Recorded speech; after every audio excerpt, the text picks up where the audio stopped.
Hello students, welcome back to my YouTube channel. बच्चों, आज का हमारा टॉपिक अगेन एक्सरसाइज का सॉल्यूशन होने वाला है।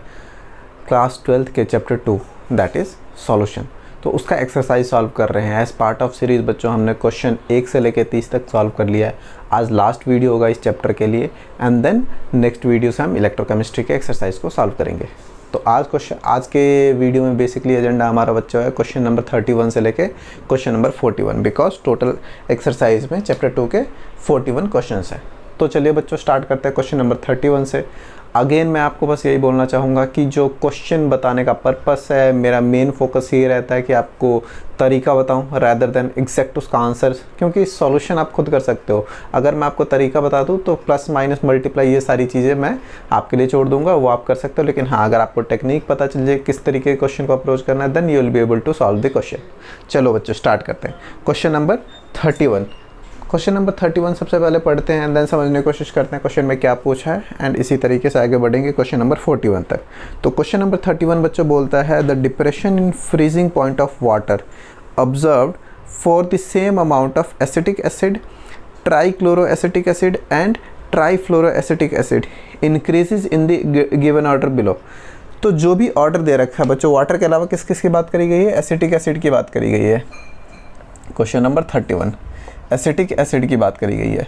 दूसरा बच्चों किसकी बात की गई है? एसिटिक एसिड के अलावा आपके पास ट्राइक्लोरोएसिटिक एसिड है। आपके पास ट्राइक्लोरोएसिटिक एसिड है। एंड लास्ट है बच्चों ट्राइफ्लोरोएसिटिक एसिड। तो बोलता है कि इन तीनों का जिस ऑर्डर में दिया गया है, किस ऑर्डर में दिया गया है? एसिटिक एसिड, उसके बाद दिया है ट्राइक्लोरोएसिटिक एसिड, देन ट्राइफ्लोरोएसिटिक एसिड। बोलता है इसी ऑर्डर में इंक्रीज होता है क्या चीज़ इनका बच्चों? Freezing point. ठीक है, आपका डेल्टा TF इसी ऑर्डर में इंक्रीज होता है। तो सबसे कम इसके लिए, उससे ज़्यादा इसके लिए, उससे ज़्यादा इसके लिए।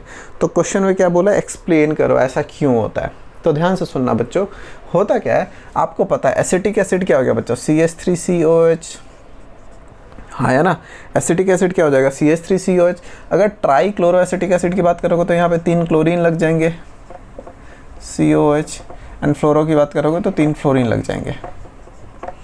तो क्वेश्चन है कि इन तीनों में फ़र्क क्या है और सबसे ज़्यादा इसके लिए क्यों होगा डिप्रेशन डेल्टा TF की वैल्यू। तो सिंपल सी चीज़ है बच्चों, ध्यान से सुनना। आप बोलते हो कि डेल्टा TF की वैल्यू कब ज़्यादा होगा? डेल्टा TF का फॉर्मूला क्या होता है बच्चों? KF into molarity. ठीक है, और आपको पता है कॉलिगेटिव प्रॉपर्टी पे डिपेंड है। ये किस पे डिपेंड? ये एक कॉलिगेटिव प्रॉपर्टी है। तो colligative property number of particles पे डिपेंड करते हैं। तो सिंपल सी चीज़ है कि अगर आप ऊपर से नॉन वोलेटाइल सॉल्यूट ऐड करते हो तो, ठीक है। आई होप आपने कॉलिगेटिव प्रॉपर्टीज़ की वीडियो देखी होगी। नहीं देखी होगी तो मैं आपको डिस्क्रिप्शन में आपको पूरी जो आपकी प्लेलिस्ट है उसकी लिंक डाल दूँगा, आप वहाँ से देख के पढ़ सकते हो उस वाले वीडियो को, ठीक है, जहाँ पे मैंने कॉलिगेटिव प्रॉपर्टी की बात करी है। तो ध्यान से सुनना जो मैं बोल रहा हूँ।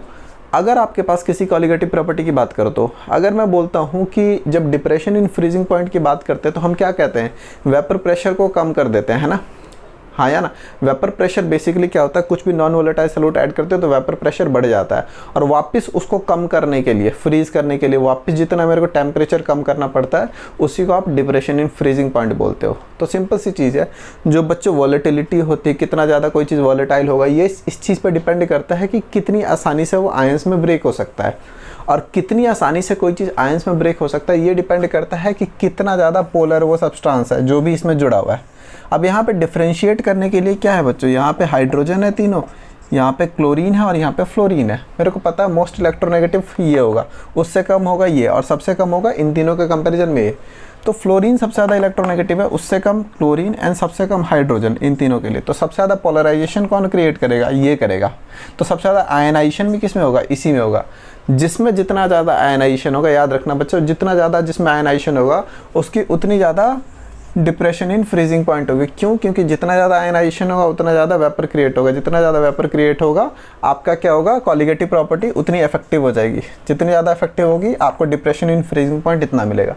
तो आपको सिंपली एक्सप्लेन करना है। क्वेश्चन आ जाए अगर पेपर में तो आपको ये समझाना है कि जो आपका फ्लोरीन है compare to chlorine and hydrogen ज़्यादा इलेक्ट्रोनेगेटिव है।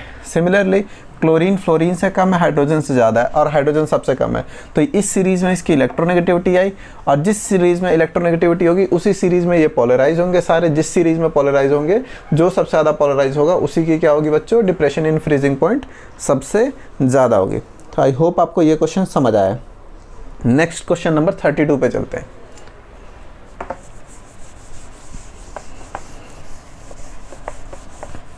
क्वेश्चन नंबर 32 अच्छा क्वेश्चन है, इंपॉर्टेंट क्वेश्चन है, ध्यान से समझना, ठीक है। क्वेश्चन नंबर 32 बच्चों क्या बोलता है, calculate the depression in freezing point of water. Calculate the depression in freezing point of water. आपको डेल्टा TF कैलकुलेट करने को बोला गया है, ठीक है। In depression calculate the depression in freezing point of water when 10 gram of आपको substance क्या दे रखा है बच्चों, CH3CH2 CHCl COOH, यही गिवन है। Is added to 250 gram of water, 250 gram of water. ये चीज़ 250 ग्राम ऑफ वाटर में आपको डाला है और बोला है कि आपको डेल्टा TF निकालना है। डेल्टा TF निकालना है, Ka की वैल्यू दे रखी है।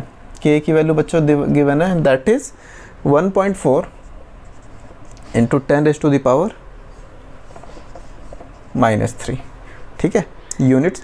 एंड Kf की वैल्यू कितनी गिवन है बच्चों, 1.86। आई होप आपको यूनिट्स ध्यान है, तो मैं अभी यूनिट्स नहीं लिख रहा, ओके। तो K की वैल्यू गिवन है और Kf की वैल्यू भी गिवन है, आपको डेल्टा TF निकालना है। अच्छा, अगर मैं आपसे क्वेश्चन पूछूं डेल्टा TF क्या होता है बच्चों, तो क्या होता है ये, Kf into molality, Kf into molality. But question है कि मेरे को ये भी पता है कि एक बच्चों का क्वेश्चन होता है, उनको यही नहीं समझ आता कि किस क्वेश्चन में वेंटर फैक्टर यूज़ करना है, किस क्वेश्चन में नहीं करना। क्योंकि अगर आपने यहाँ तक अगर इस वीडियो को देख रहे हो तो आई होप आपको वेंटर फैक्टर ये सारी चीज़ें पता है, और आपको ये भी आप इस चीज़ से भी अवेयर होगे कि कई क्वेश्चन में वेंटर फैक्टर यूज़ होता है, कईयों में नहीं होता। तो कैसे पता चले वेंटर फैक्टर? तो आपको इतना इंटेलिजेंट तो ज़रूर बनना पड़ेगा कि क्वेश्चन देख के आपको समझ आना चाहिए कि वेंटर फैक्टर यहाँ पे रिक्वायर्ड है कि नहीं है। और आपको यहाँ पे क्या दे रखा है, Ka की वैल्यू बच्चों, Ka क्या है, इक्विलिब्रियम कांस्टेंट फॉर एसिड, है ना। तो this is Kc equivalent of for acidic reaction. तो Ka देने का उसका पर्पस यही है कि आपको वो बोलना चाहता है कि वेंटर फैक्टर यहाँ पे इंक्लूड करो। कैसे, जब मैं अभी आपको इसका सॉल्यूशन बताऊंगा तब समझ आएगा। तो आप यहाँ पे फॉर्मूला क्या लिखोगे, delta TF equals to I into KF into M। अब ये I कैसे कैलकुलेट होगा, ये सारी चीज़ें हम देखते हैं, लेकिन फिलहाल के लिए आपको इतना समझ आना चाहिए कि इसमें simply KF into M use नहीं होगा, यहाँ पे I भी यूज़ होगा। अच्छा, तो अगर ये चीज़ मेरे को समझ आ गई है कि I भी यूज़ होगा, तो लेट्स सी क्वेश्चन में जो जो दे रखा है उसकी हेल्प से हम सॉल्व करने की कोशिश करते हैं। तो सबसे पहली चीज़ है आपको मोलैलिटी कैलकुलेट करनी है ना। सबसे पहली चीज़ क्या कैलकुलेट करनी है, मोलैलिटी। तो मोलैलिटी तो चाहिए ना यहाँ डालने के लिए। KF की वैल्यू आपको पता है, आपको मोलैलिटी पता करनी है, और I की वैल्यू कैसे कैलकुलेट करेंगे वो अभी में हम देखते हैं। तो जो सबसे पहले आप निकाल सकते हो मोलैलिटी। मोलैलिटी क्या होती है बच्चों, number of moles of solute upon mass of solvent in kilogram. ये तो हमें पता है। नंबर ऑफ मोल्स बच्चों क्या होगा, गिवन वेट क्या है 10 ग्राम, है ना। गिवन वेट क्या बच्चों 10 ग्राम है, डिवाइडेड बाय मोलर मास। इसका मोलर मास कैलकुलेट करो बच्चों, इस simple formula CH3CH2 CHCl COH। इसका मोलर मास कैलकुलेट करोगे तो 122.5 आएगा, ठीक है। इसका कितना आएगा 122.5। तो 122.5 से आपने इसको डिवाइड कर दिया, तो ये नंबर ऑफ मोल्स पता चल गया। Mass of solvent in kg, solvent water है, 250 ग्राम को kg में कितना लिखोगे बच्चों, 0.205, हाँ है ना। जब इसको आप सॉल्व करोगे तो ये वैल्यू आ जाएगी आपको 0.3264, इतना मोलल। अच्छा, जब मेरे को मोलैलिटी पता चल गई, मेरे को KF पता है, मेरे को खाली निकालने के लिए क्या रह गया, I रह गया। अब देखते हैं I को कैसे निकालते हैं। तो मैं इसको मिटाता हूँ और मैं ऊपर नोट कर लेता हूँ कि मेरे को मोलैलिटी कितनी निकल गई है, 0.3264।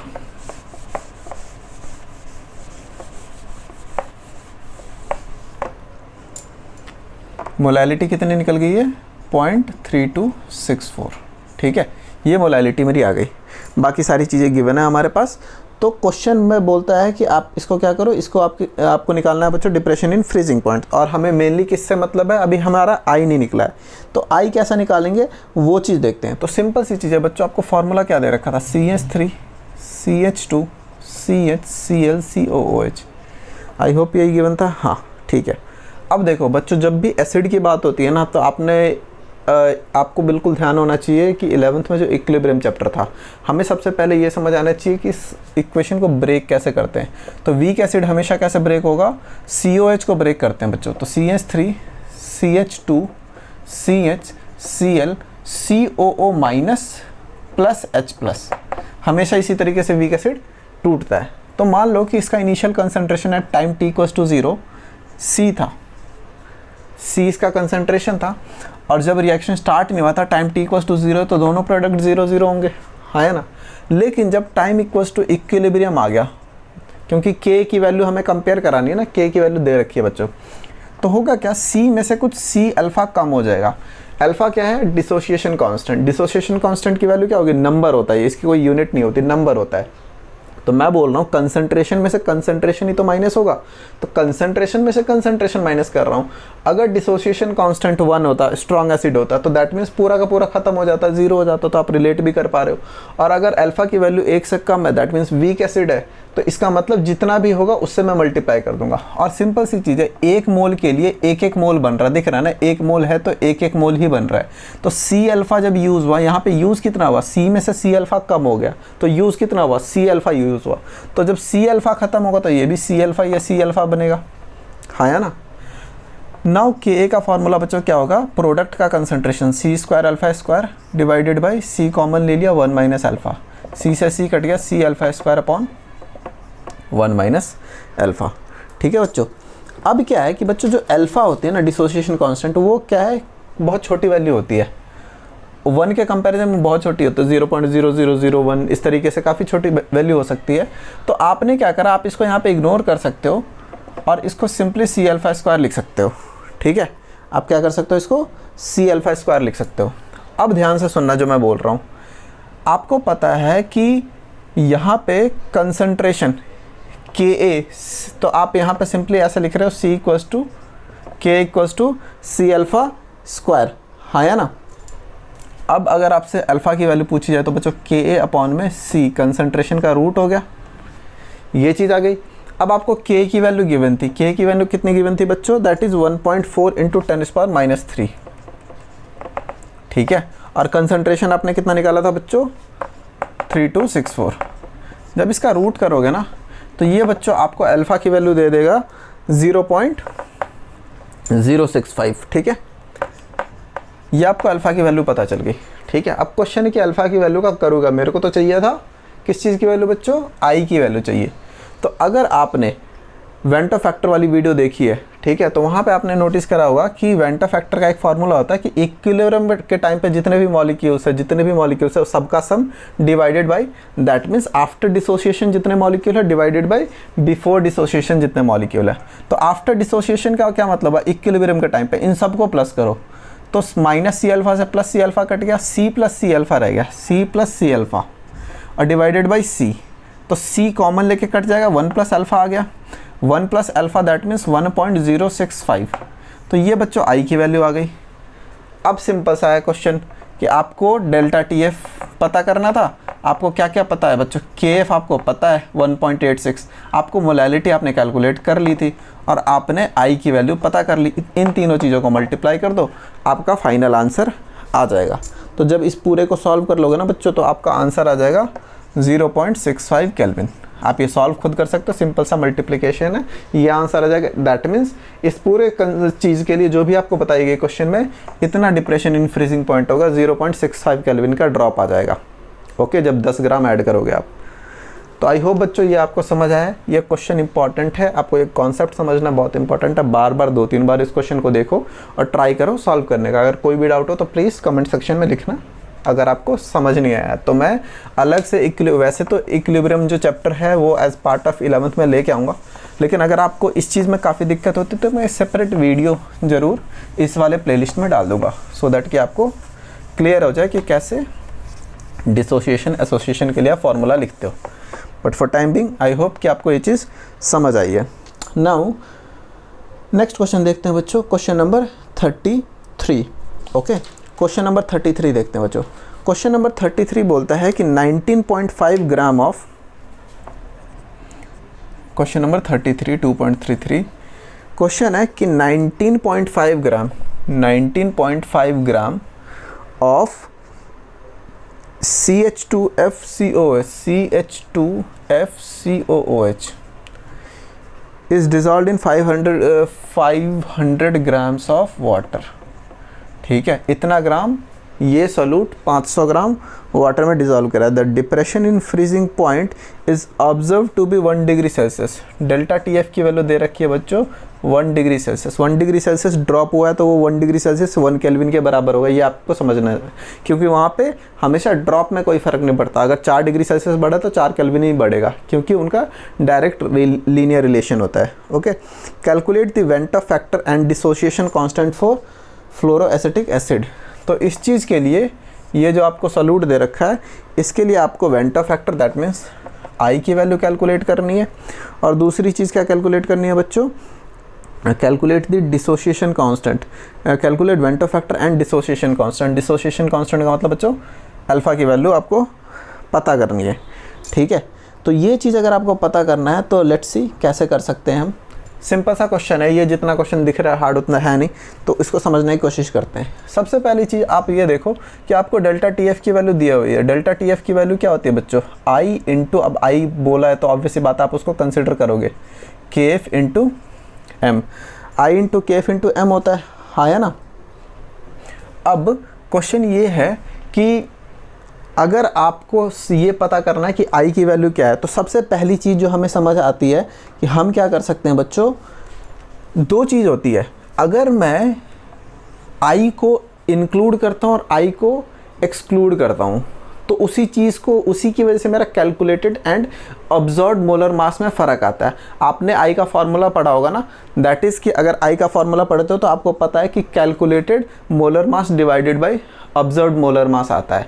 तो दैट मीन्स अगर एक चीज़ को एक बार I को इंक्लूड करूँगा तो कुछ और होगा, अगर नहीं इंक्लूड करूँगा तो कुछ और होगा, तो दोनों में आंसर का डिफरेंस आएगा। तो एक चीज़ तो मेरे को पता है कि delta TF equals to I into KF into M होता है, लेकिन फॉर टाइमिंग अगर मैं इसको एक्सक्लूड कर दूं तो जो मोलर मास यहाँ से निकलेगा वो बेसिकली क्या हो जाएगा बच्चों, वो मेरा ऑब्जर्व्ड होगा, है ना।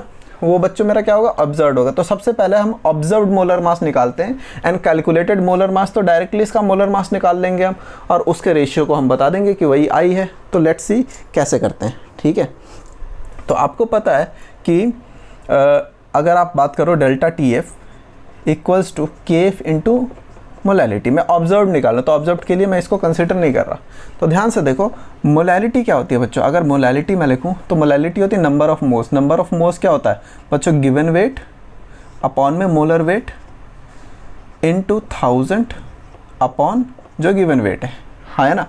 तो अगर मेरे को मोलर मास में सबसे पहले पता करना है, मेरे को observed molar mass M2 observed लिख लेता हूँ मैं ब्रैकेट में, तो क्या हो जाएगा KF into W2 into 1000 upon delta TF into W1। ध्यान से देखोगे तो हमें हर चीज़ गिवन है इनमें। हमें डेल्टा KF की वैल्यू हमें पता है कि 1.86 होती है, अगर नहीं भी दे रखी है तो आपको पता होना चाहिए बच्चों वाटर के लिए कितनी होती है 1.86, तो 1.86 आ गया।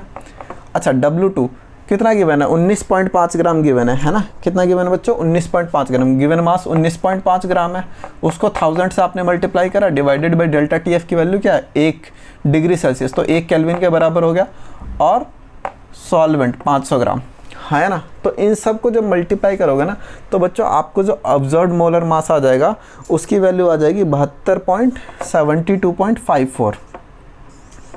क्या आ गया 72.54।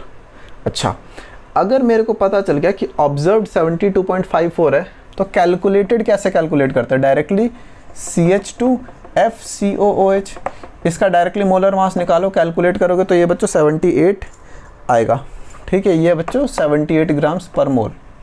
इसको आप कैलकुलेट करो, सिंपल वैल्यू डालो मोलर मास कैलकुलेट करने के लिए, तो 78 आ जाएगा। तो अब तो बहुत सिंपल है ना, वेंटा फैक्टर बोला, I की वैल्यू निकालने को बोला। ठीक है, I की वैल्यू क्या होती है, कैलकुलेटेड मोलर मास अपॉन में ऑब्जर्व्ड मोलर मास, तो क्या हो गया 78 डिवाइडेड बाई 72.54, है ना। जब मैं इसको डिवाइड करूंगा तो मेरा आंसर आ जाएगा, वो बच्चों कितना होगा 1.0753। 1.0753। तो आई होप आपको ये चीज़ समझ आई होगी कि वेंट ऑफ फैक्टर यहाँ पे कैसे कैलकुलेट हुआ है। दिस इज़ वेरी सिंपल, ठीक है। एक बार अगर आपको वेंट ऑफ फैक्टर समझ आ गया कैसे कैलकुलेट करा, तो दूसरी चीज़ तो कैलकुलेट करना बहुत ही सिंपल है। Just wait for a second बच्चों। हाँ, एक्चुअली मेरा लैपटॉप खुला हुआ है, क्वेश्चंस मेरे सामने और ये बंद हो गया था, ठीक है, अभी वापस खुल गया। तो अगेन यहाँ पे आपको ये पता चलेगा कि वेंट ऑफ फैक्टर कैसे आपने कैलकुलेट करा। नाउ एक बार अगर आपने वेंट ऑफ फैक्टर कैलकुलेट कर लिया, तब हम देखते हैं कि आपको क्या बोला गया, इक्विलिब्रियम आपको अल्फ़ा कैलकुलेट करना है, ठीक है। तो अल्फ़ा कैसे कैलकुलेट करते हैं वो भी देख लेते हैं। तो मेरा आई की वैल्यू आ गई है, इसको मैं रखता हूँ और बाकी सारी चीज़ें मिटा देता हूँ। तो क्या गिवन था क्वेश्चन में बच्चों, CH2FCOH। जैसे लास्ट क्वेश्चन में हमने करा था, सिमिलरली हम क्या करेंगे, CH2COOO minus plus H plus, है ना। तो इस तरीके से ये ब्रेक हो जाएगा, हाँ है ना बच्चों।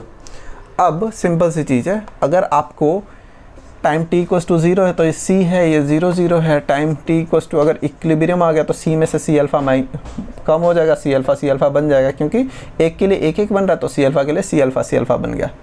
अब अगर बच्चों आप बात करोगे, ध्यान से सुनना, अभी हमें के लिखने की कोई ज़रूरत नहीं है। सिंपल सा क्वेश्चन ये आ गया कि आपको पता है कॉलीगेटिव प्रॉपर्टी का एक और फार्मूला होता है, कैलकुलेटेड डिवाइडेड बाय ऑब्जर्व करा। एक और होता है कि number of particles after dissociation and before dissociation. तो आफ्टर डिसोसिएशन जब टूट गया तो ये है, तो टोटल कितना हुआ, ये और ये तो कैंसिल आउट हो जाएंगे, c प्लस c अल्फ़ा रह गया, और बिफोर कितना था Cl, ठीक है, खाली c। तो यहाँ बच क्या गया, 1 प्लस अल्फ़ा बच गया खाली। i की वैल्यू आपको पता है, i की वैल्यू कितनी है बच्चों, 1.073 equals to 1 plus alpha. Alpha की वैल्यू कितनी आ जाएगी बच्चों, 0.073, ये अल्फ़ा की वैल्यू हो गई, ठीक है। तो यहाँ से सिंपली आपका कैलकुलेट हो जाएगा, हाँ या ना। आपको क्या क्या बोला था क्वेश्चन में, अगर एक बार फिर से मैं पढ़ूँ बच्चों, तो 13 में आपको डिसोसिएशन कांस्टेंट बोला है, डिसोसिएशन कांस्टेंट आपने निकाल लिया, ठीक है, एंड हाँ dissociation constant and went of factor निकाल लिया। अब इसके बाद अगर आपको के की वैल्यू निकालनी हो तो के की वैल्यू आपको पता है क्या हो जाएगा बच्चों, सी स्क्वायर अल्फ़ा स्क्वायर, इनका multiplication divided by C minus C alpha. आपको हर चीज़ पता है, सी भी आपको यहाँ से सी कैंसिल हो जाएगा, सी आपका एक सी बच जाएगा ऊपर, यहाँ पे कॉमन आ जाएगा सी, एक से सी कट जाएगा। तो पीछे आपने कंसंट्रेशन मोलैलिटी निकाल रखी है, उसके बाद अल्फ़ा की वैल्यू आपको पता है, आप इसमें पुट करो आपको वैल्यू मिल जाएगी। बट क्वेश्चन में हमें सिंपली अल्फ़ा की वैल्यू पूछी है और क्या पूछा हुआ था, वेंट ऑफ फैक्टर। तो दोनों चीज़ें हमने कैलकुलेट कर ली, सिंपल है। 0.073 का मतलब है 7.3% डिसोसिएशन। 100 से डिवाइड करोगे, 100 से मल्टीप्लाई करोगे तो 7.3% डिसोसिएशन हुआ। दैट मीन्स इस एसिड में बहुत कम डिसोसिएशन हो रहा है, 7.3%, इसलिए ये वीक एसिड है। अगर 100% हो रहा होता तो मैं बोलता इसकी वैल्यू 1 होती, 100 से मल्टीप्लाई करता 100 आ जाता, इसका मतलब पूरी स्ट्रॉन्ग एसिड है, पूरी तरीके से डिसोसिएट हो रहा है। आई होप आपको ये चीज़ समझ आई होगी बच्चों। ये भी इंपॉर्टेंट क्वेश्चन था, सिंपल था बट अच्छा था। 34th क्वेश्चन पे चलते हैं, question number 34। Okay, question number 34। Question number 34 बोलता है बच्चों, vapour pressure of water at 293 kelvin is 293 kelvin है टेम्परेचर। इस पे वेपर प्रेशर दे रखा है बच्चों वाटर का 17.535 millimetre of Hg mercury. Okay, calculate the vapour pressure of water at 293 kelvin when 25 grams of glucose is dissolved in. जब 25 gram glucose को dissolve कर दिया हमने कितने में बच्चों, 450 ग्राम्स ऑफ वाटर में। क्वेश्चन सिंपल है, आपसे बोला गया है कि अगर प्योर फॉर्म में वाटर का मतलब आपका वेपर प्रेशर दे रखा है, खाली वाटर है तो 17.535। ओके, एंड देन आपसे ये पूछा गया है कि अगर इसमें बेसिकली 450 ग्राम ऐसे वाटर, जिसका प्योर फॉर्म में ये कंडीशन दे रखी है, अगर 450 ग्राम वाटर हो जाए और उसमें 25 ग्राम ग्लूकोज को ऐड कर दूं, तो देन आपको बच्चों फाइनली बताना है कि टोटल नया क्या होगा वेपर प्रेशर। ओके, सो इस चीज़ को समझते हैं कैसे? सिंपल सा क्वेश्चन है। तो इस क्वेश्चन को करने का क्या तरीका है? सिंपल, हमें पता है कि एक तरीके से अगर आपको प्योर फॉर्म में इतना पता है तो कुछ ऐड कर दोगे तो वो क्या हो जाएगा? इम्प्योर हो गया। और ये क्या हो गया? लोअरिंग ऑफ वेपर प्रेशर हो जाएगा ना, है ना, कुछ ऊपर से ऐड कर दिया। तो ये basically relative lowering of vapour pressure का क्वेश्चन है।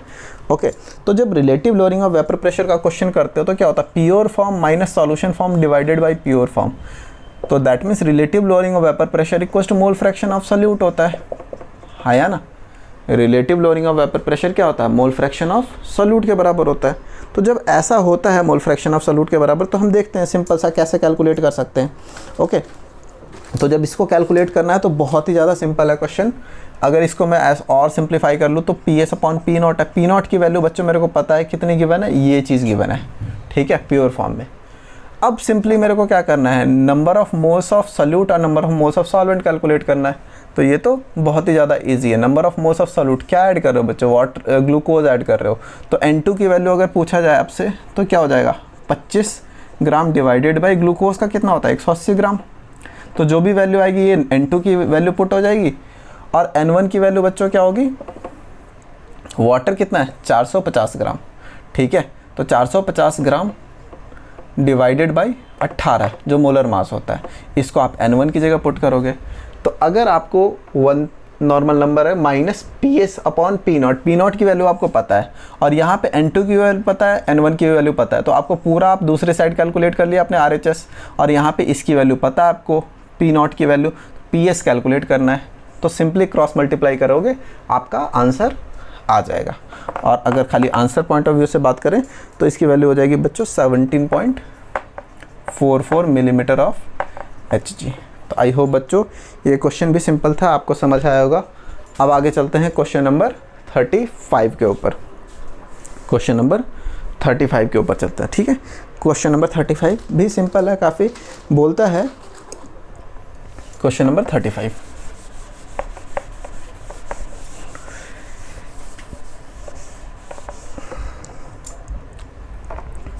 क्वेश्चन नंबर 35 कहता है कि Henry constant for molality of methane in benzene, Henry constant for molality of methane at 298 kelvin is this.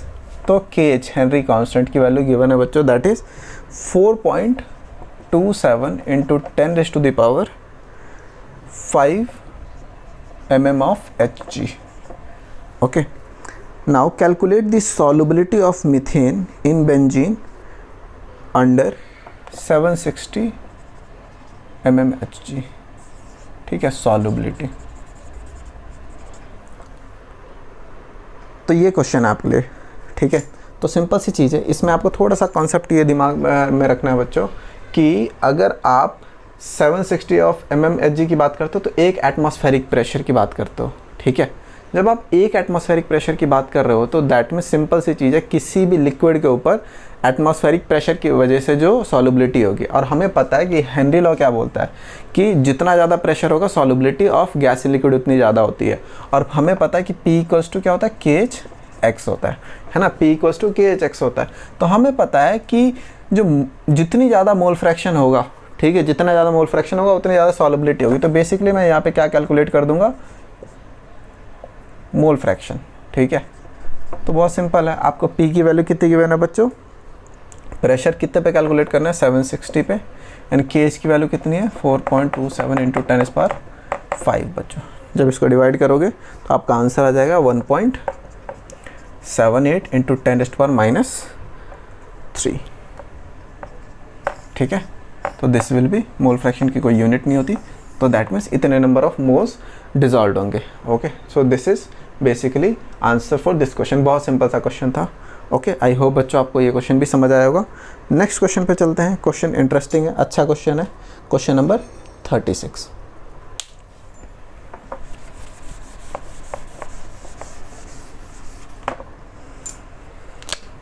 Question number 36। Question number 36 बच्चों क्या बोलता है? 100 ग्राम of liquid A, 100 gram of liquid A, ठीक है, जिसका मोलर मास 140, मोलर मास कितना? 140 grams per mole, ठीक है, was dissolve in 1000 gram of liquid B, ठीक है। Molar mass is 180, is it 180 grams per mole, ठीक है। The vapour pressure of pure liquid B was found to be 500 torr, that means P B naught pure form में 500 टोर unit of pressure, ठीक है।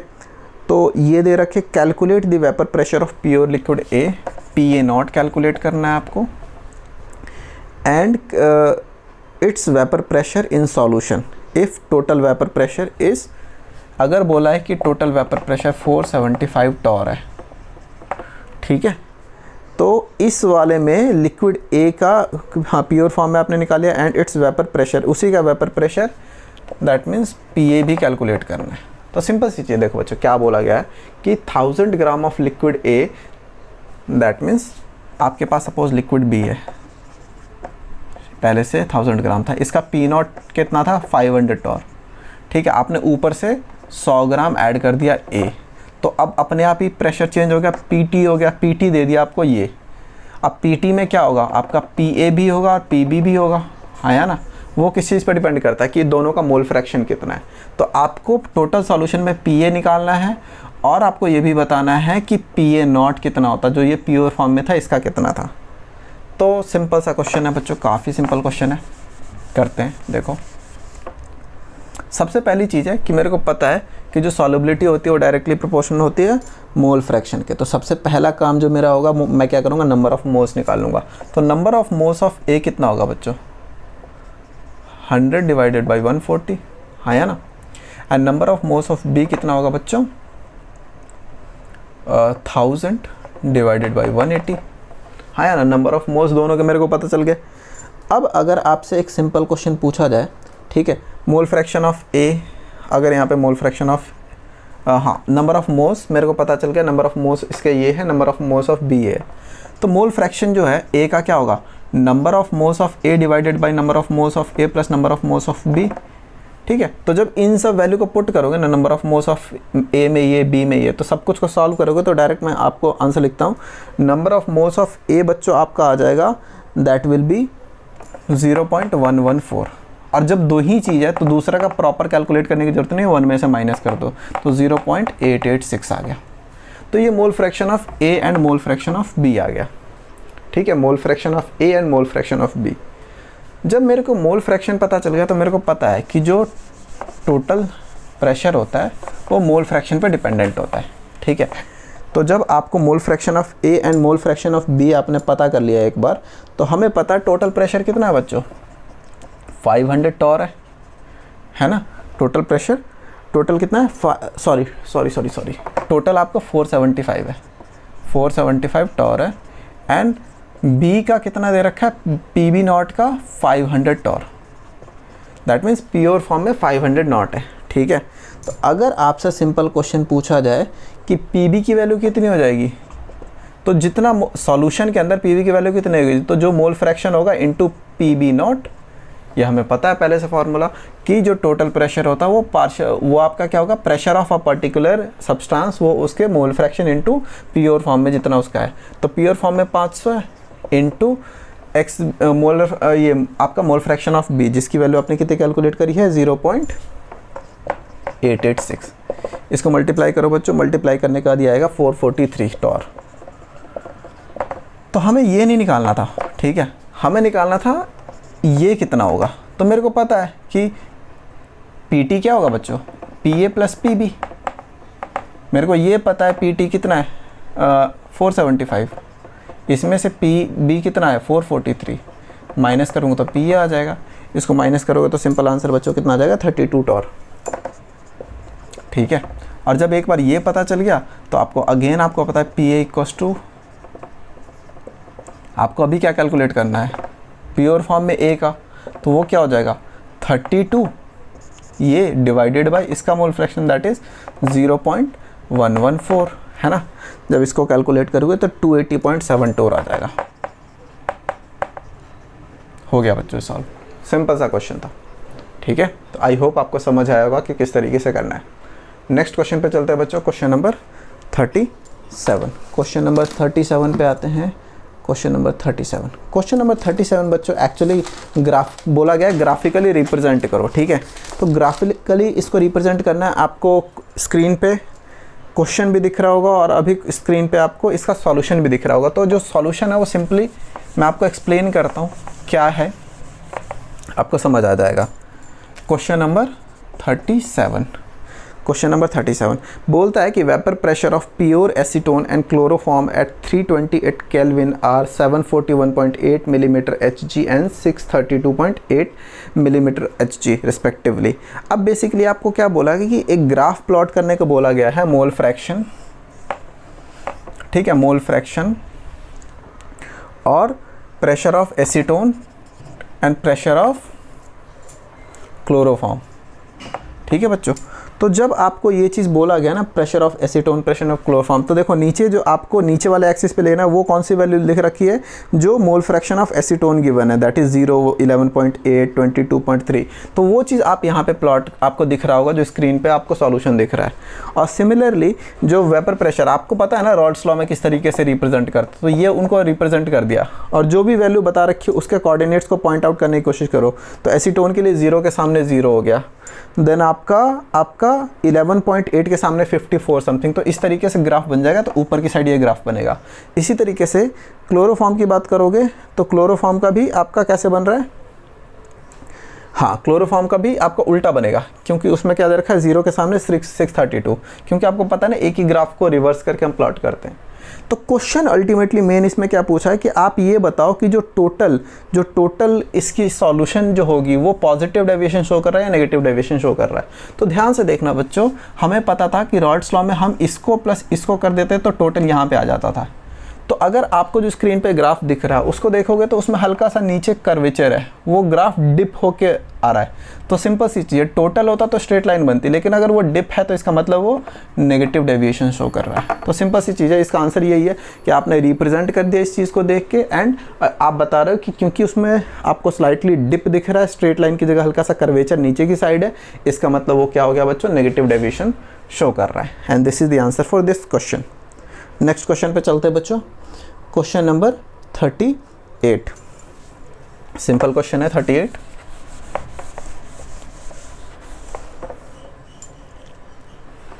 Question number 38, question number 38 क्या बोलता है बच्चों, benzene and टॉलिन form ideal solution over entire range of its composition, the vapour pressure of pure benzene and टॉलिन, ठीक है। तो 300 केल्विन पे आपको बेंजीन C6H6, इसका वेपर प्रेशर दे रखा है 50.71, okay, millimetre of Hg, and टॉलिन क्या हो जाएगा बच्चों, C6H5CH3, ठीक है। टॉलिन बेसिकली बेंजीन ये हो गया और इसी के ऊपर CH3 लगा दोगे तो ये आपका क्या हो जाएगा, एक हाइड्रोजन हटा के, तो एक हाइड्रोजन हटाया C5H5 हो गया और ऊपर से CH3 लगा दिया, तो उसका बच्चों 32.06 आ गया मिलीमीटर ऑफ Hg, ओके। तो नाउ क्वेश्चन इज कि calculate the mole fraction of benzene in vapour pressure if 80 gram of benzene, 80 gram benzene 100 ग्राम टॉलिन में मिक्सड है, तो आपको मोल फ्रैक्शन बताना है। तो बहुत सिंपल है, ये तो कुछ नहीं है बच्चों। अगर आपको number of moles of C6H6 calculate कर लो, कितना हो जाएगा, 80 ग्राम डिवाइडेड बाई C6H6 कितना हो गया, 72 + 78, ये 78 हो गया बच्चों, हाँ। तो नंबर ऑफ मोल्स आपको पता चल गया किस चीज़ के, बेंजीन के, ठीक है। इसी तरीके से बच्चों नंबर ऑफ मोल्स ऑफ टॉलिन वो कितना हो जाएगा बच्चों, गिवन वेट 100 ग्राम्स, और इसमें कितना हो जाएगा, एक हाइड्रोजन आपने कर दिया तो 77, आप इसका फॉर्मूला क्या है बच्चों, C672 77 80 92, हाँ है ना। तो जब इसकी आप कैलकुलेट करोगे तो 1.087 आ जाएगा, इसको भी कैलकुलेट करोगे तो 1 पॉइंट समथिंग आ जाएगा। अब अगर आपको मोल फ्रैक्शन ऑफ बेंजीन करा है, पूछा है, तो सिंपली दिस वैल्यू, अगर ये वैल्यू A है और ये वैल्यू B है, तो आपको क्या कैलकुलेट करना है, सिंपल ये आंसर। बहुत सिंपल सा क्वेश्चन है बच्चों। तो आई होप आपको ये क्वेश्चन भी समझ आएगा, बहुत स्ट्रेट फॉरवर्ड क्वेश्चन है। नाउ बच्चों नेक्स्ट क्वेश्चन चलते हैं, that is question number 39। Interesting question है क्वेश्चन नंबर 39, देखते हैं कैसे सॉल्व करेंगे। क्वेश्चन नंबर 39 बोला है बच्चों कि the air is a mixture of number of gases as we know the major constituents are oxygen and nitrogen. बोला है कि हमें पता है 39 क्वेश्चन, ऑक्सीजन कितना परसेंट है बच्चों एटमॉस्फेयर में, 20%, ओके, एंड देन नाइट्रोजन कितना है, 79%, ओके। तो बोला गया है बच्चों कि at 298 kelvin water is in equilibrium with air at pressure 10 atmosphere. Atmospheric pressure कितना है, 10 एटमॉस्फेयर, ठीक है। प्रेशर आपको कितना दे रखा है, 10 atm। तो आपको बताना है कि एट 298 केल्विन हेनरी कांस्टेंट अगर गिवन है, हेनरी कांस्टेंट कितने गिवन है बच्चों, केज ऑक्सीजन के लिए गिवन है बच्चों, that is 3.30 into 10⁻7, okay, millimetre. And N2 के लिए कितने गिवन है बच्चों, दैट इज 6.51 इंटू 10⁻7 मिलीमीटर। आपसे बोला गया calculate the composition of these gases in water. तो आपको कॉम्पोजिशन, मोल फ्रैक्शन बोलो, नंबर ऑफ मोल्स बोलो, कॉम्पोजिशन बेसिकली बतानी है, ठीक है।